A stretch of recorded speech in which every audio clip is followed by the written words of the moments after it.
பிப்ரவரி 17 புனித மரியின் ஊழியர் சபையினை நிறுவிய எழுவர். இத்தாலி நாட்டின் பிளாரன்ஸ் நகரை சேர்ந்த 7 இளைஞர்கள் கிபி 1231 ஆண்டு இறைபணிகளை செய்வதற்காக ஒன்று கூடி ஜெபித்தார்கள். கிபி 1233 ஆகஸ்ட் 15 நாள் புனித மரியன்னை இவர்களுக்கு காட்சி அளித்து எழுவரையும் தம் ஊழியராக தேர்ந்து கொண்டார்.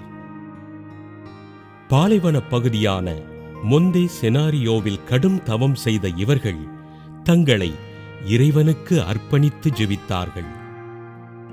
கிபி 1240 ஏப்ரல் 13 நாள் முதல் இவர்கள் திருச்சபையினால் மரியின் ஊழியர்களாக அழைக்கப்பட்டார்கள். பிளாரன்ஸ் மறைமாவட்ட ஆயரால் அறுவர் குருவாகவும் ஒருவர் அருட்சகோதரராகவும் அருட்பொழிவு பெற்றனர். உலகின் பல்வேறு பகுதிகளில் மரியின் ஊழியர் சபையினை நிறுவினார்கள்.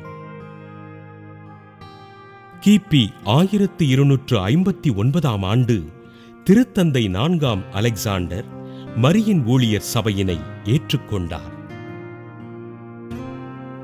கிபி 1304 ஆண்டு 11 ஆசீர்வாதப்பர் மரியின் ஊழியர் சபையினை திருச்சபையின் முழு அங்கீகாரம் பெற்ற சபையாக உயர்த்தினார்.